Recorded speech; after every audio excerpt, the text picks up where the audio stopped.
Example 2. Two parallel plates create a field of 3.68 times 10 to the negative 4 newtons per coulomb down. A particle with a charge of negative 2.48 times 10 to the negative 12 coulombs and a mass of 4.67 times 10 to the negative 14 kilograms is between the plates. What is the acceleration of the particle? Okay, so let's make a list here of the things that we know. Well, first of all, it's asking us for, It's asking us for the acceleration. Okay, and then the things that we know the field is 3.68 times 10 to the negative 4 newtons per coulomb. Okay, that's going to be down. The charge, it tells us, is negative 2.48 times 10 to the negative 12 coulombs. And it also tells us the mass of the charge, which is 4.67 times 10 to the negative 14 kilograms. That's it. We don't have a formula that has E, Q, and M in it, right? What we have in this unit is force equals charge times field, so F equals QE.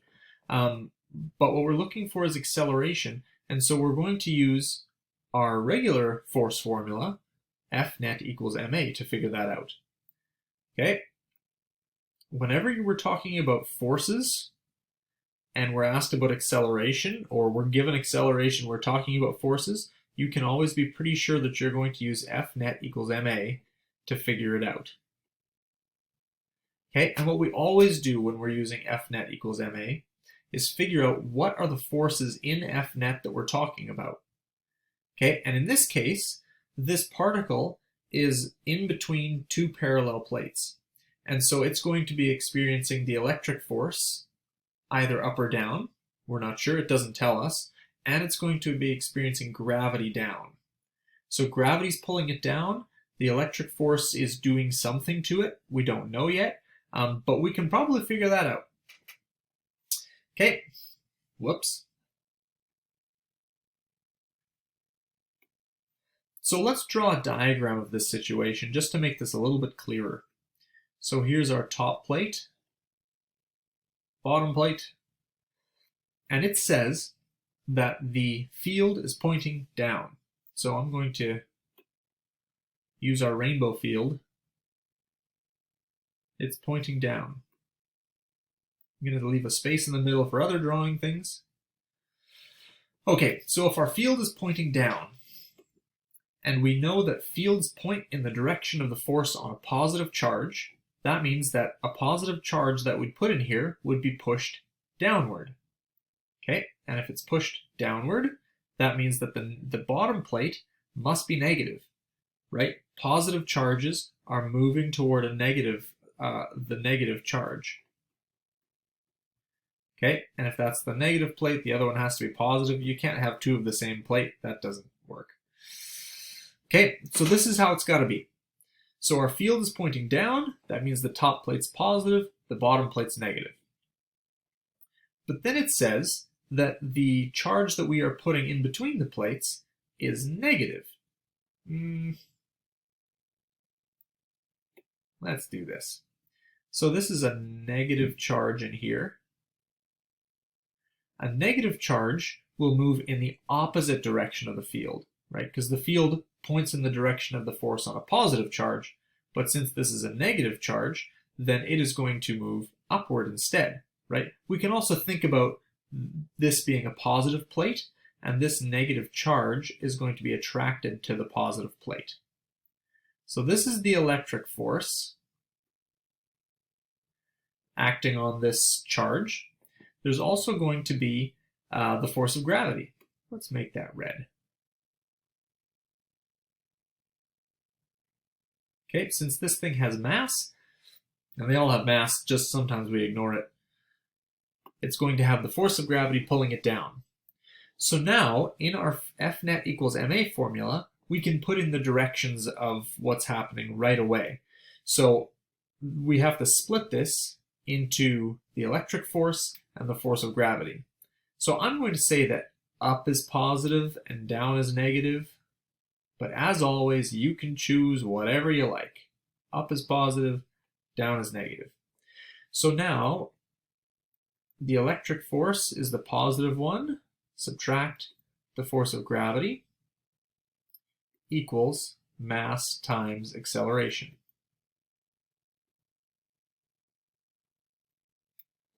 Okay, now the electric force. It doesn't tell us what the electric force is, and so we need to be able to figure it out. Okay, it does tell us the field strength, which is 3.68 times 10 to the negative 4. That's this thing. That's the field strength. It tells us the charge that's experiencing that field. And so those are the two things that we need to figure out the electric force. Okay, electric force is Q times E, the charge times the field. Okay, and so since electric force is QE, in my formula over here, instead of writing FE, I'm going to break that into its formula, QE. It also doesn't tell me the force of gravity, but it does tell me this object's mass. So this is the mass, and we know that the force of gravity is mass times g. G is 9.8, remember? It's just the acceleration of gravity. So now instead of Fg, I'm going to put in its formula, mg. This is a vector. And on the other side, we still have mass times acceleration. Now, what I'm trying to figure out is the acceleration of this particle. So this a is what I want to get by itself. And in this case, it's pretty simple to do the algebra to get it by itself to start off with, because you just have to divide by m. Okay, and so I'm going to do that right away. QE minus mg over m is the acceleration. Okay, so you don't have to do it that way. If you want to, you can figure out what is the electric force. You can do that calculation at the beginning. So the charge is this one times the field strength equals, and you can just figure out the electric force right away instead of keeping it all variables and then putting all the numbers in at the end. Okay, I'm going to get a completely unrounded answer for my acceleration, but even if you end up having to round a little bit when you do your calculations, you'll still get a pretty close answer. So if you want to, you are welcome to figure out these two things separately and then put them into the formula, but I've chosen to just put it all in together and do some algebra. Okay, so the charge is 2.48 times 10 to the 12 coulombs. I'm not going to put in the units like I normally do because I just do not have space. Times the field, which is 3.68 times 10 to the negative 4. Before I go any farther on this thing, the minus mg part, I again want to point out I didn't put the negative in front of the 2.48. Okay, even though it says that the charge is negative 2.48 times 10 to the negative 12. Okay, I didn't put that negative in here because it's not a vector. And I have actually already put in the direction of this vector, like the electric force is a vector. And so I've already put in the direction of that vector by calling it positive and by calling the force of gravity negative. So I don't need to put the negative in over here because it's not a vector, and I've already put in the direction of that thing. Okay, so remember that when you're working with charges, I would just keep the polarity out of there. Don't make it positive or negative. Just pretend it's neutral or something. That doesn't make any sense. But don't put in the negative. it'll make your life a little bit easier if you're figuring out the directions separately. Okay, and then we're doing the mass, which is 4.67 times 10 to the negative 14 times 9.8. Again, I don't need to put the negative in on the 9.8 because I already put it here. I called the force of gravity negative, and so I don't also need to call the acceleration of gravity negative. Okay, and I take all of this, and this is all divided by the mass, which is 4.67 times 10 to the negative 14. Okay, now a couple things. First of all, this equals acceleration. A couple of things that often pop up. First of all, some people like to take this mass and cancel out this mass with it, right? Because you've got one on the top and one on the bottom. Shouldn't you be able to just cancel them out? No, you cannot cancel them out. If you had a mass in every term, then yes, then you could cancel them out, but you do not. So you need to have a mass in this term, and in the bottom, and then you could cancel it out of both of them. But since you do not have a mass on the leftmost term over here, then you can't do that canceling. Okay, so you have to just leave it like it is, no shortcut. The second thing that often goes wrong is that when you type this whole thing into your calculator, you end up doing this number on the right divided by the mass, and then adding on to that this piece.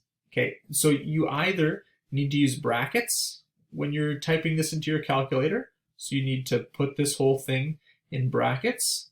That'll work fine to make sure that the top all stays together, or you need to type in the top, press equals, and then divide it by 4.67 times 10 to the negative 14.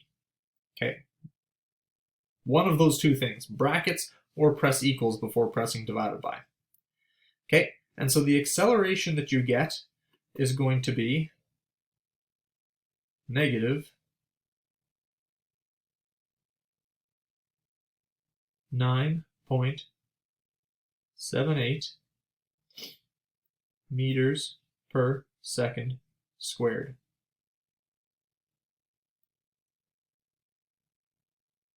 Okay, negative 9.78 meters per second squared. So this negative here means down. Look at the diagram we drew at the very beginning over here. So our final answer is actually 9.78 meters per second squared down. Okay, so here's what that means. Gravity by itself would be accelerating this charge downward at 9.8 meters per second squared. But there's an electric force that's pulling upward that's making this a little bit less than 9.8.